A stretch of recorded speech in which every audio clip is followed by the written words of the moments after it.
Mummy खाने में क्या बनाया है? सरोज सोफे पर आराम से बैठी हुई थी और वहीं से अपनी मम्मी को आवाज लगा रही थी। दाल और रोटी बनाई है। ओफो मम्मी, रोज रोज वही दाल रोटी, कुछ अच्छा नहीं बना सकती क्या? सरोज की मम्मी बाहर आईं और गुस्से में बोली। बनाऊं? तू खुद कुछ बना ले, सारा दिन बस बैठी रहती है। सरोज बहुत ही आलसी और कामचोर लड़की थी। उसे किसी भी काम में बिल्कुल भी दिलचस्पी नहीं थी। अगर उसकी मम्मी उससे कोई काम करने को कहती तो वो तुरंत कोई ना कोई बहाना बना देती। कभी कहती मम्मी मेरा सर दर्द कर रहा है, तो कभी आज बहुत थक गई हूं, और कभी तो सीधा बोल देती मुझे नहीं करना। उसकी मम्मी उससे बहुत परेशान रहती थी। एक दिन सरोज की मम्मी उसके पापा से बोली, सुनिए जी, ये लड़की कुछ काम नहीं करती, हर काम के लिए बहाने बनाती है, ऐसे कैसे चलेगा? अरे कोई बात नहीं, अभी बच्ची है, धीरे धीरे सब सीख जाएगी।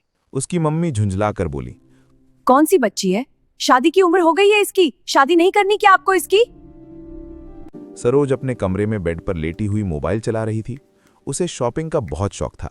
वो हर दूसरे दिन ऑनलाइन कुछ ना कुछ मंगवाती रहती थी। उसकी मम्मी बार बार सोचती, जब ये अपने ससुराल जाएगी ना, तब समझ आएगा इसे काम का मतलब, जब सास के ताने सुनने पड़ेंगे। कुछ दिनों बाद सच में सरोज के लिए एक रिश्ता आया। एक बहुत बड़े और अच्छे घर से रिश्ता आया था। लड़के का नाम ऋषि था। वो देखने में बहुत ही हैंडसम था और एक अच्छी नौकरी भी करता था। लड़के वालों को सरोज बहुत पसंद आ गई। सुनिए जी, लड़के वालों ने शादी की तारीख भी निकाल ली है। पापा बोले। हाँ, 30 अप्रैल की तारीख तय हुई है। अरे 30 अप्रैल? मतलब बस कुछ ही दिन बचे हैं और हमने तो कोई तैयारी भी नहीं की। अरे चिंता मत करो, सब हो जाएगा। हाँ जी, आप ठीक कहते हैं। अब दोनों घरों में शादी की तैयारियां शुरू हो गईं। सरोज के घर में भी हलचल बढ़ गई और ऋषि के घर में भी। सरोज तो बस शॉपिंग में लगी रहती थी। कपड़े, ज्वेलरी, मेकअप, उसे बस यही सब अच्छा लगता था। घर के काम से उसे कोई मतलब नहीं था। धीरे धीरे शादी का दिन भी आ गया। पूरे धूमधाम से सरोज और ऋषि की शादी हो गई। शादी के बाद सरोज अपने ससुराल पहुंच गई। दरवाजे पर ऋषि और सरोज खड़े थे। ऋषि की मम्मी आरती की थाली लेकर आईं और दोनों की आरती उतारी। वहीं पास में सरोज की जेठानी, ननद, ससुर और जेठ खड़े थे। बहू, अब तुम इस कलश को पैर से गिराकर अंदर आओ। जैसे ही सरोज कलश को पैर मारने वाली होती है, तभी उसकी ननद बोलती है, रुकिए भाभी। सब उसकी तरफ देखने लगते हैं। ननद जल्दी से एक थाली लाती है जिसमें लाल रंग घोला हुआ होता है और कहती है, भाभी पहले इसमें पैर रखिए फिर अंदर आइए। सरोज मुस्कुराते हुए थाली में अपने पैर रखती है और फिर धीरे धीरे घर के अंदर प्रवेश करती है। उसके पैरों के लाल निशान पूरे फर्श पर बनते जाते हैं। जेठानी मुस्कुराते हुए कहती है, बहुत सुंदर लग रही हो देवरानी जी। सरोज भी हल्की सी मुस्कान दे देती है। फिर उसकी ननद उसे उसके कमरे में ले जाती है। सरोज बहुत थक चुकी थी, इसलिए जैसे ही कमरे में पहुंचती है, तुरंत बेड पर लेट जाती है और कुछ ही देर में सो जाती है। अगली सुबह सरोज गहरी नींद में सो रही थी। उसे इस बात का बिल्कुल भी ध्यान नहीं था कि आज उसकी पहली रसोई है। उधर उसकी सास रसोई में काम कर रही थी। उन्होंने सोचा, अभी तक बहू नहीं आई, पहली ही सुबह है और अभी तक सो रही है। सास दरवाजे के पास आकर बोली, सरोज बहू, आज तुम्हारी पहली रसोई है। लेकिन अंदर से कोई जवाब नहीं आया। सास ने फिर आवाज लगाई, बहू जल्दी उठो। तभी ऋषि उठता है और सरोज को हिलाते हुए कहता है, सरोज उठो, माँ बुला रही हैं। सरोज नींद में ही बोली, थोड़ी देर और सोने दो ना। ऋषि थोड़ा सख्त होकर बोला, नहीं सरोज, आज तुम्हारी पहली रसोई है, जल्दी उठो। अब सरोज मजबूरी में उठती है। वो धीरे धीरे उठकर तैयार होती है और फिर रसोई में जाती है। तब तक उसकी जेठानी ने चाय और नाश्ता बना लिया था। जेठानी मुस्कुराते हुए बोली, कोई बात नहीं देवरानी जी, शादी के बाद थकान हो जाती है, इसलिए देर हो गई होगी। सरोज मन ही मन सोचती है, मेरी जेठानी तो बहुत अच्छी है, अच्छा है, सारा काम यही कर लेती है। सब लोग मिलकर चाय नाश्ता करते हैं। फिर दोपहर के खाने की तैयारी शुरू होती है। जेठानी सरोज से कहती है, देवरानी जी तुम प्याज काट दो, मैं तब तक आटा गूंथ लेती हूँ। सरोज मन मार कर प्याज काटने लगती है। उसे ये सब काम बिल्कुल पसंद नहीं था। फिर दोनों मिलकर खाना बनाती हैं। जब खाना तैयार होता है तो सभी लोग खाने की टेबल पर बैठते हैं। सब खाना खाते हैं और तारीफ करते हैं। आज का खाना बहुत अच्छा बना है। हाँ, बहुत स्वादिष्ट है, बहुत अच्छा लगा। सरोज मन ही मन खुश होती है, लेकिन वो सोचती है, बस जल्दी से खाना खत्म हो जाए, मैं जाकर आराम करूं। खाना खत्म होने के बाद सरोज को बर्तन धोने पड़ते हैं।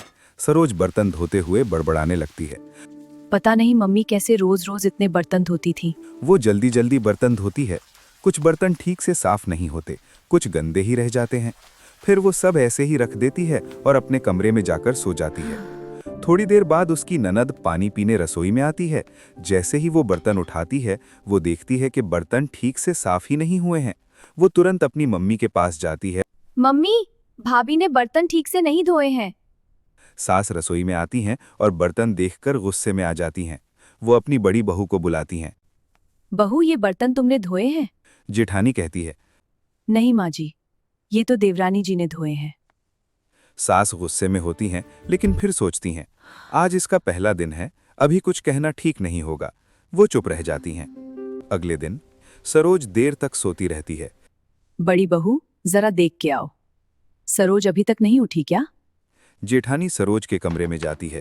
वो देखती है कि सरोज अभी भी आराम से बिस्तर पर लेटी हुई है। वो कहती है, सरोज अभी तक नहीं उठी, क्या हुआ? सरोज तुरंत बहाना बनाते हुए कहती है।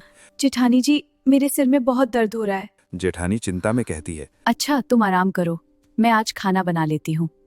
सरोज मन ही मन खुश हो जाती है।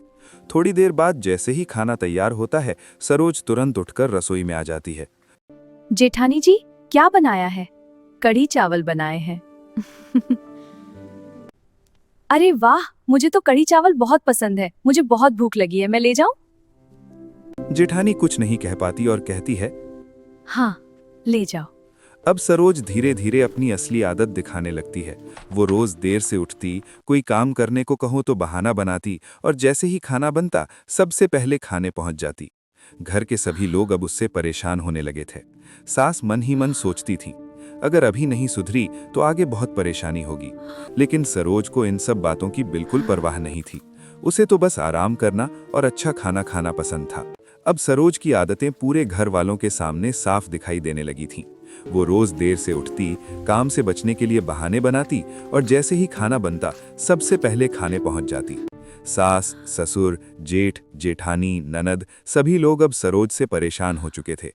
एक दिन सास अपने कमरे में बैठी सोच रही थीं, ऐसे नहीं चलेगा। अगर अभी इसे नहीं सुधारा तो आगे बहुत मुश्किल होगी। वो मन ही मन मुस्कुराती हैं और कहती हैं, अब इसे सही रास्ते पर लाने का समय आ गया है। उधर सरोज अपने कमरे में आराम से लेटी हुई मोबाइल चला रही थी। उसे न घर की चिंता थी, न किसी काम की। तभी उसकी सास कमरे में आती हैं। सास थोड़ा गंभीर आवाज में कहती हैं, सरोज बहू, चलो मेरे साथ, तुम्हें डॉक्टर के पास ले जाना है। सरोज चौंक जाती है। डॉक्टर, लेकिन क्यों माँ जी? सास कहती हैं, तुमने ही तो कहा था कि तुम्हारे पेट में बहुत दर्द रहता है, इसलिए सोचा तुम्हें अच्छे डॉक्टर को दिखा दूं। ये सुनकर उसके होश उड़ जाते हैं। वो मन ही मन सोचने लगती है, अरे मैंने तो ऐसे ही बहाना बनाया था। अब अगर डॉक्टर के पास गई तो वो दवाई दे देगा और मुझे जबरदस्ती खानी पड़ेगी। कहीं सच में कुछ हो गया तो? सरोज डर जाती है।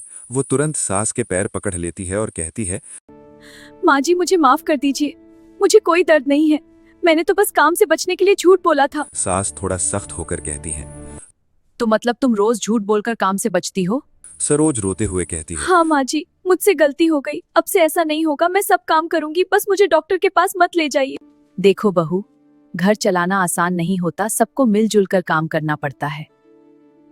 अगर तुम ही काम नहीं करोगी तो बाकी लोगों पर कितना बोझ पड़ेगा, कभी सोचा है? सरोज सिर झुका लेती है। उसे अपनी गलती का एहसास होने लगता है। आज मैं तुम्हें माफ कर रही हूँ, लेकिन अगर आगे से ऐसा हुआ तो मैं सच में तुम्हें डॉक्टर के पास ले जाऊंगी, समझी? जी माँ जी, अब से ऐसा कभी नहीं होगा। सास वहां से चली जाती हैं। सरोज कुछ देर तक वहीं बैठी रहती है। वो सोचने लगती है, मैं सच में बहुत गलत कर रही थी।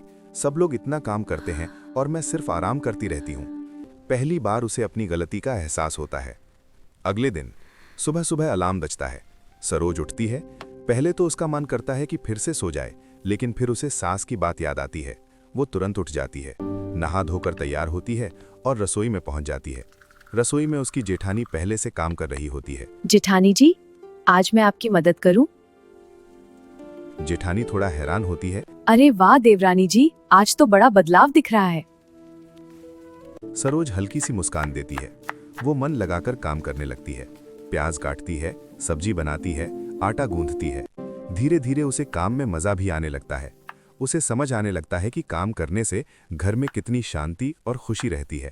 उधर सास दूर से ये सब देख रही होती हैं। वो मन ही मन खुश होती हैं और कहती हैं, चलो, बहू को अपनी गलती का एहसास तो हुआ। अब सरोज सच में बदलने लगी थी। पहले जो सरोज सुबह देर तक सोती रहती थी, अब वही सरोज सबसे पहले उठ जाती थी। सुबह सुबह उठकर वो नहा धोकर तैयार होती, फिर सीधे रसोई में पहुंच जाती। जेठानी जब रसोई में आती तो देखती कि सरोज पहले से ही काम शुरू कर चुकी है। देवरानी जी, अब तो आप हमसे भी आगे निकल गई हो। सरोज हंसते हुए बोली। नहीं जेठानी जी, मैं तो बस आपसे सीख रही हूँ। अब सरोज हर काम मन लगाकर करती थी। वो खाना बनाती, घर साफ करती, बर्तन अच्छे से धोती और सबका ख्याल भी रखती। सबसे बड़ी बात, अब वो कोई बहाना नहीं बनाती थी। धीरे धीरे घर के सभी लोग सरोज से खुश होने लगे। सास, जो पहले उससे नाराज रहती थी, अब उसके काम की तारीफ करने लगी। मेरी बहू अब बहुत समझदार हो गई है, घर को बहुत अच्छे से संभाल रही है। ये सुनकर सरोज के चेहरे पर मुस्कान आ गई। उसे बहुत अच्छा लगा।